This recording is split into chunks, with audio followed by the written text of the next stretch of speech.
ഇപ്പൊ നിങ്ങൾക്ക് ഒരു കാര്യം കാണിച്ചു തരാം. നിങ്ങള് ഇതെന്തോന്ന് കണ്ട തൊട്ടൊരു കാര്യമൊന്നും പാടില്ലാന്ന് തന്നെയാണ് ഇപ്പോഴും ഞാൻ പറയണത്. ഇത് നിസ്സാർക്കയുടെ വേലയാണ് കേട്ടാ. നമ്മുടെ വെളിയിലിരുന്ന ആ ഊഞ്ഞാലിന്റെ സ്റ്റാൻഡില്ലേ, അതാണ് സംഭവം.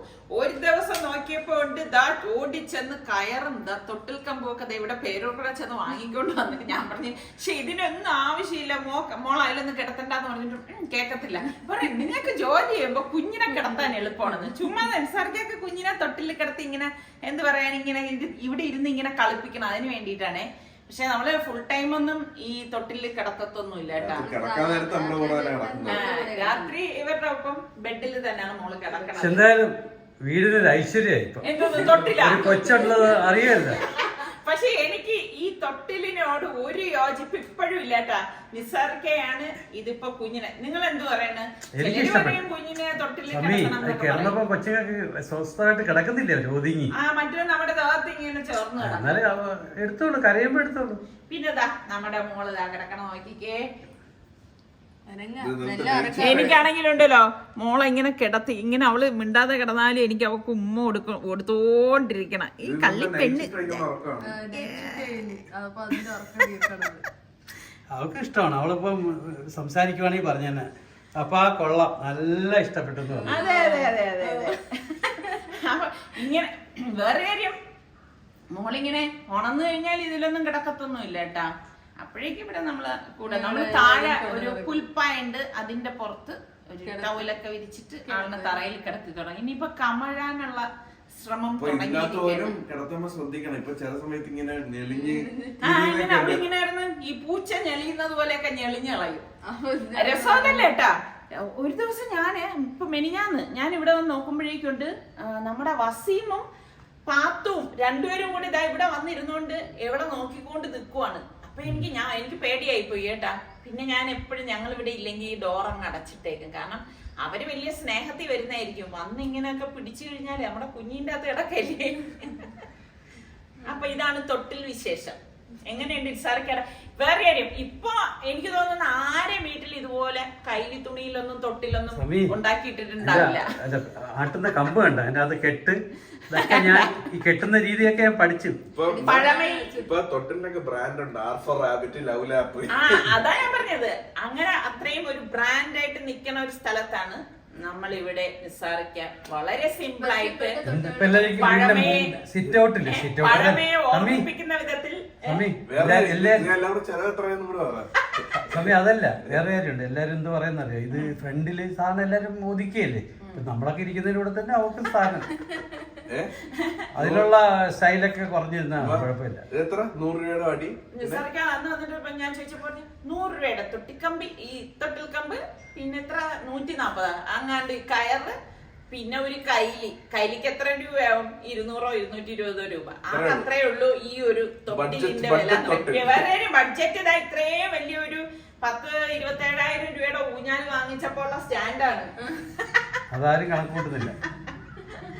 എന്തായാലും ടെക്നിക്ക് ഇഷ്ടപ്പെട്ടെങ്കിൽ എന്റെ അഭിപ്രായത്തിന്റെ കൂടെ യോജിക്കുന്ന എന്റെ അഭിപ്രായത്തെ യോജിക്കുന്ന എത്ര പേരുണ്ട്? അത് ഇഷ്ടപ്പെടാത്തവരുണ്ടെങ്കിൽ അതും എനിക്കിപ്പോഴും ഈ അഭിപ്രായത്തോട് യോജിപ്പില്ല. സമീറയുടെ കൂടെ ആരൊക്കെ ഉണ്ട്, എന്റെ കൂടെ ആരൊക്കെ ഉണ്ടെന്ന് പറയണേ. ഞാൻ കഴിഞ്ഞ ആഴ്ച ഒരു ഡെസേർട്ട് ഉണ്ടാക്കിയിരുന്നു, ഫ്രൂട്ട് സാഗോ പായസം. എത്ര പേരത് തയ്യാറാക്കി?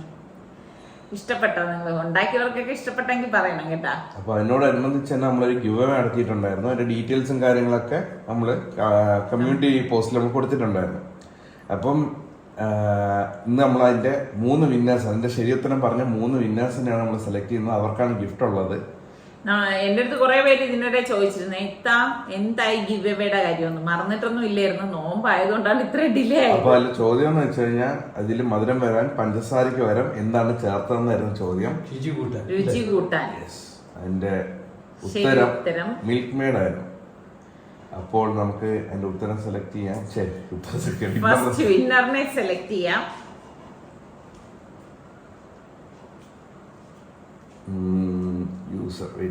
യൂസർ ആരാണെന്ന് നോക്കാം. കീർത്തി JS. കൺഗ്രാറ്റ്സ് കീർത്തി. കീർത്തിയാണ് ഫസ്റ്റ് വിന്നർ. ഇനി സെക്കൻഡ് വിന്നർ മാക്സൽ റഷീദ് 5227. കൺഗ്രാറ്റ്സ് റഷീദ്. നമ്മുടെ ലാസ്റ്റ് വിന്നർ ഇതെങ്ങനെ വായിക്കും? ഇപ്പം പറഞ്ഞു അഫി. അപ്പൊ എന്തായാലും 3 വിന്നേഴ്സിനും കൺഗ്രാറ്റ്സ്. പിന്നെ ഒരു കാര്യം, ഈ 3 വിന്നേഴ്സിന്റെ അടുത്തും കൂടി പറയുകയാണ്, നിങ്ങൾ എത്രയും പെട്ടെന്ന് salukitchen@gmail.com കോണ്ടാക്ട് ചെയ്യണം. ടൈം പറയാം, നാളെ വൈകുന്നേരം 5 മണി വരെ. കാരണം പിന്നെ ഞങ്ങൾ നീട്ടിക്കൊണ്ടു പോയില്ല. നാളെ വൈകിട്ട് 5. ഇപ്പൊ നമ്മളുടെ സ്ഥിരം വ്യൂവർ ആണെങ്കിൽ അവരെന്തായാലും ഇത് കാണുമല്ലോ. അല്ലാത്തിടത്തോളം സ്ഥിരം വ്യൂവർ അല്ല എന്നർത്ഥം. 5 മണി വരെ നമ്മൾ വെയിറ്റ് ചെയ്യും. 5 മണിക്ക് ശേഷം നമ്മൾ പുതിയ വിന്നറിനെ തിരഞ്ഞെടുക്കും. അപ്പം എല്ലാം ക്ലിയർ ആയെന്ന് വിശ്വസിക്കുന്നു. അപ്പൊ ഇനിയും നല്ല നല്ല ഗിവ് അവേ ആയിട്ട് നമ്മൾ ഇടയ്ക്കിടയ്ക്കൊക്കെ വരുന്നതാണ് കേട്ടാ. ഇന്ന് ഞാനൊരു വെറൈറ്റി ആയിട്ടുള്ളൊരു സംഭവമാണ് ഉണ്ടാക്കുന്നത്. അപ്പം ചിക്കൻ വിങ്സ് ആണ് ഞാനിവിടെ എടുത്തിരിക്കുന്നത്.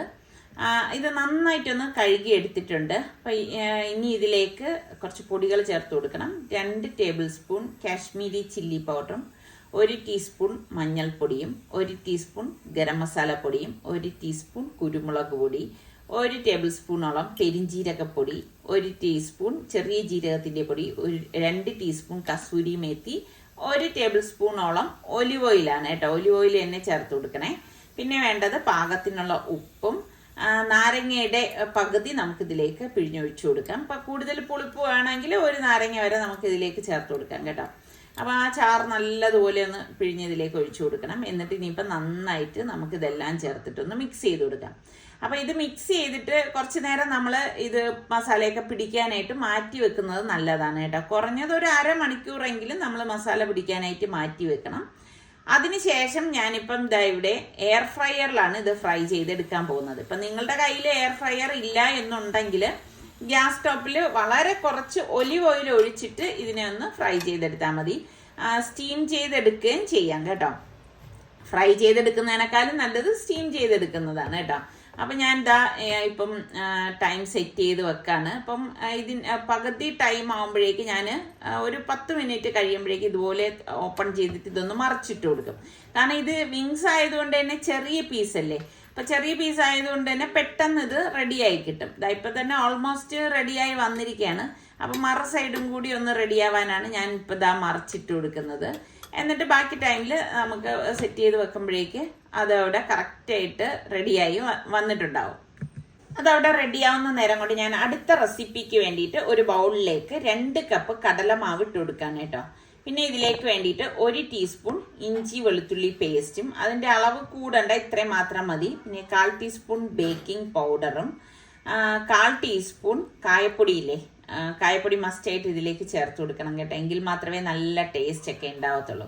പിന്നെ വേണ്ടത് 1 ടീസ്പൂണോളം ഗരം മസാലപ്പൊടി, 1 teaspoon Kashmiri chilli powder, 1 teaspoon മഞ്ഞൾപ്പൊടി, 1 ടീസ്പൂൺ ചെറിയ ജീരകത്തിൻ്റെ പൊടി, പാകത്തിനുള്ള ഉപ്പ്, ഇത്രയും കൂടി ചേർത്തിട്ട് നന്നായിട്ടൊന്ന് മിക്സ് ചെയ്ത് കൊടുക്കാം. ഇതുപോലെ ഒന്ന് മിക്സ് ചെയ്തെടുക്കണം. മിക്സ് ചെയ്ത് ആ പൊടികളൊക്കെ എല്ലായിടത്തും യോജിക്കത്തക്ക രീതിയിൽ മിക്സ് ചെയ്ത ശേഷം നമുക്കിതിലേക്ക് വെള്ളം ഒഴിച്ച് ഒന്ന് കലക്കിയെടുക്കണം കേട്ടോ. അതായത് ഒരുപാട് ലൂസാകാനും പാടില്ല, ഒരുപാട് തിക്കാവാനും പാടില്ല. ആ ഒരു രീതിയിൽ വേണം നമ്മളിത് ഇളക്കിയെടുക്കാൻ. ഞാനിവിടെ 1/2 കപ്പോളം വെള്ളമാണ് ഒഴിച്ചു കൊടുത്തത്. ഈ ഒരു കൺസിസ്റ്റൻസിയാണ് നമുക്ക് വേണ്ടത്. ഇനി നമുക്ക് ഒരു ബൗൾ എടുത്തിട്ട് ഇതിലേക്ക് ഞാനിപ്പം ഏകദേശം ഒരു 2 കപ്പോളം തൈര് ഇട്ട് കൊടുക്കാണ്. അധികം പുളിപ്പില്ലാത്ത തൈരാണ് നമ്മൾ ഇതിനായിട്ട് എടുക്കുന്നത് കേട്ടോ. എന്നിട്ട് ഒരു വിസ്ക് കൊണ്ട് നല്ലതുപോലെ ഒന്ന് ഉടച്ചു കൊടുക്കാം. ഇതുപോലെ ഒന്ന് ഉടച്ചെടുക്കണം. അപ്പം നമുക്ക് എത്രയാണോ വേണ്ടത് അതിനനുസരിച്ചാണ് ഈ തൈരിൻ്റെയൊക്കെ അളവ് കൂട്ടുകയും കുറയ്ക്കുകയും ഒക്കെ ചെയ്യുന്നത് കേട്ടോ. ഇനി നമുക്ക് ഇതിലേക്ക് ഞാനിവിടെ 1 ടീസ്പൂൺ ചെറിയ ജീരകത്തിൻ്റെ പൊടിയും പാകത്തിനുള്ള ഉപ്പും പിന്നെ കുറച്ച് മല്ലിയില ചെറുതായിട്ട് അരിഞ്ഞത് ഇതുപോലെ ഇട്ട് കൊടുക്കുകയാണ്. അതുപോലെ തന്നെ 1 പച്ചമുളക് ചെറുതായിട്ട് അരിഞ്ഞതും കൂടി ഇട്ട ശേഷം നന്നായിട്ടൊന്ന് ഇളക്കി കൊടുക്കാം. ഇതുപോലെ ഇളക്കി മിക്സ് ചെയ്ത ശേഷം നമുക്കിനി ഇതിലേക്ക് വെള്ളം ചേർത്ത് കൊടുക്കണം. ഒരുപാട് വെള്ളം ആയി പോരുത് കേട്ടോ. ഞാനിവിടെ ഏകദേശം ഒരു 1.5 കപ്പോളം വെള്ളം എടുത്തതാണ് ഒഴിച്ചു കൊടുക്കുന്നത്. എന്നിട്ട് നമ്മൾ നോക്കണം, ഈ ഒരു പരുവത്തിൽ നമ്മൾ കലക്കിയെടുക്കണം. പിന്നെ ഞാൻ എന്താ മറ്റൊരു പാൻ അടുപ്പത്തേക്ക് വെച്ചിട്ട് ഒരു 2 ടേബിൾ സ്പൂൺ വെളിച്ചെണ്ണ ഒഴിച്ചു കൊടുത്തിട്ടുണ്ട്. ഞാനിതിലേക്ക് കടുക്, ചെറിയ ജീരകം, പച്ചമുളക്, വറ്റൽമുളക് ഇത്രയും കൂടി ഇട്ടിട്ട് ഒന്ന് താളിച്ചു കൊടുക്കാണ്. എല്ലാം കൂടി ഒരുമിച്ച് തന്നെ ഇട്ട് കൊടുക്കുകയാണ് ചെയ്യുന്നത് കേട്ടോ. പിന്നെ നിങ്ങൾക്ക് ആദ്യമേ കറിവേപ്പില ചേർക്കണമെങ്കിൽ ഈ സമയത്ത് ചേർത്ത് കൊടുക്കാം. അതൊക്കെ നിങ്ങളുടെ ഇഷ്ടത്തിനനുസരിച്ച് ചെയ്യാം കേട്ടോ. ഇതുപോലെ ഒന്ന് മൂപ്പിച്ചെടുക്കണം.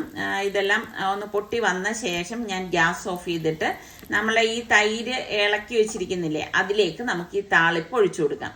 ഇതുപോലെ ഒഴിച്ചു കൊടുത്തിട്ട് ഇതൊന്ന് ഇളക്കി കൊടുക്കണം.